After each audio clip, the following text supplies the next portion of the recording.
আমিও হিন্দু ধর্মের পণ্ডিত, আমিও সংস্কৃত ভাষার উপরে ডক্টরেট করেছি, ডিগ্রি নিয়েছি। আমি ডক্টরেট নিতে গিয়া বুঝলাম, বুঝতে শিখলাম, জানলাম, বুঝতে শিখলাম। বাবার কাছে বলতেছি, বাবা দেখছো নি মুসলমান কত বড় বোকা। বলে কেন? আমি বললাম, বাবা আমরা কত ভাগ্যবান, আমরা ভগবানকে দেখে দেখে তার কদমে সিজদা দেই।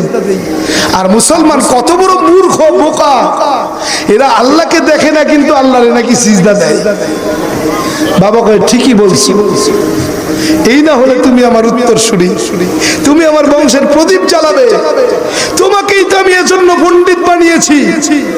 হ্যাঁ বললাম, বাবা এটা ভাবতাম, এটা ভাবতাম, কিন্তু এখন বাস্তবে দেখি না না, মুসলমান বোকা নয়, মূর্খ নয়। মূর্খ হলাম আমরা যারা না বুঝে, না শুনে, না দেখে, না জেনে আমরা মূর্তির কদমে সিজদা করছি। বাবা কয় কি বলতে চাও খোকা? বললাম, বাবা আমি পণ্ডিত হতে গিয়ে, গবেষণা করতে গিয়ে দেখলাম দুনিয়ার জমিনে সত্যি যদি কোনো ধর্ম থেকে থাকে সেটার নাম ইসলাম। বাবা বলে কি বলতে চাও? আমি বললাম, বাবা কিছু বলতে চাই না, জানতে চাই। আপনি মুরব্বী, আপনার কাছে কি বলবো, আপনি আমাকে বলেন, আমি জানতে চাই। বাবা কই কি জানতে চাও খোকা বলো? বললাম, বাবা আপনি তো আমাকে পণ্ডিত বানাইছেন, কেন পণ্ডিত বানাইলেন? আমাকে পণ্ডিত না বানাইলে কি হতো না? বলে খোকা রে, তুই আমার বংশের ছোট ছেলে, তুই আমার বংশের প্রদীপ। ও খোকা, তোরে পণ্ডিত বানাইছি, আমি তো চিরকাল দুনিয়ার জমিনে থাকবো না। এই দুনিয়ার জমিন থেকে আমাকে একদিন বিদায় হতে হবে। আমার পরে আমার দায়িত্ব কে পালন করবে? এজন্য আমি বাবা তোমারে পণ্ডিত পুরোহিত বানাইয়া নিয়ে আসছি। বললাম, বাবা আমি পণ্ডিত হতে গিয়ে যা জানলাম আপনি কি তাই জানেন? বলে হ্যাঁ নিশ্চয়ই, কেন নয়। বললাম, বাবা আমি রাজভোগ কিতাবের 2192 পৃষ্ঠার মধ্যে একটা মন্ত্র দেখেছি, মন্ত্রের ব্যাখ্যাটা জানতে চাই। বলে কি মন্ত্র? বললাম, বাবা রাজভোগ কিতাবের 2192 পৃষ্ঠার মধ্যে মন্ত্রখানা পড়লাম। মন্ত্রখানা হলো কৃষ্ণ কৃষ্ণ শ্রীনন্দ কেশ সর্বনাম যুগে।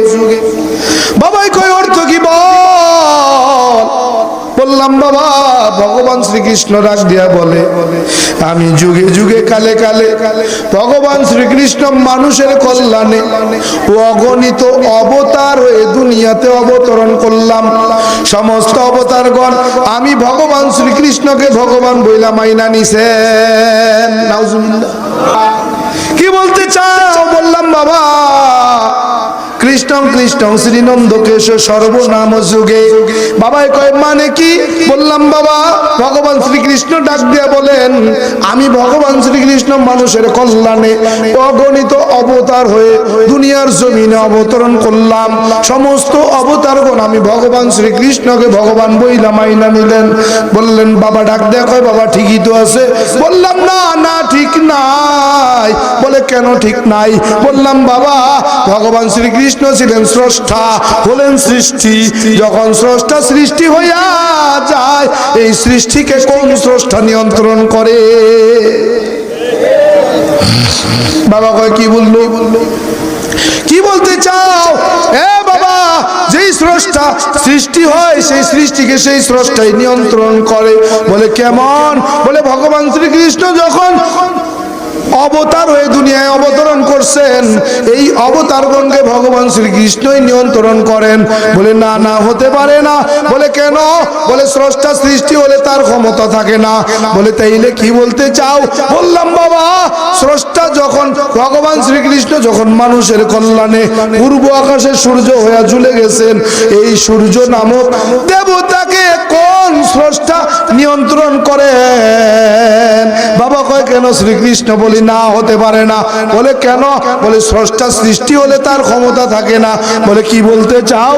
আমি বললাম বাবা, ভগবান শ্রীকৃষ্ণ যখন সৃষ্টি হয়ে গেলেন, এই সৃষ্টিকে যিনি, সূর্য দেবতাকে যিনি নিয়ন্ত্রণ করেছেন, এই সূর্যকে যিনি পূর্ব দিকে উঠাইয়া পশ্চিম দিকে ডুবান, তিনি আর কেউ নয়, তিনি হলেন মুসলমানের আল্লাহ।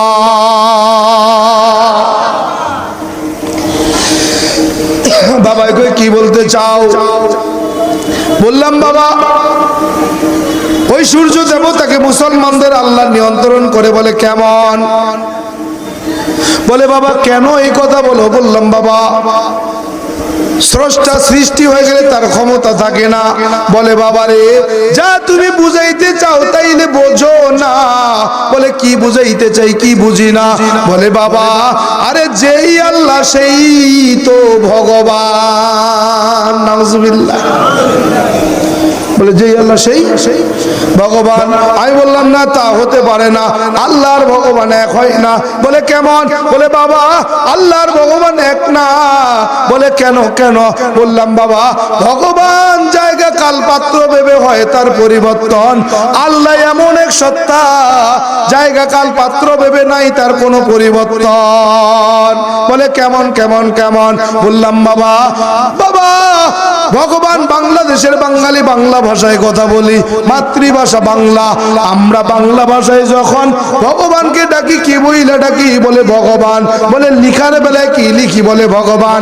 বললাম বাবা, ইন্ডিয়ার জমিনে যেই হিন্দুরা বসবাস করে, হিন্দি ভাষায় কথা বলে, মাতৃভাষা হিন্দি, ওরা যখন সৃষ্টিকর্তাকে ডাকে কি বইলা ডাকে? বলে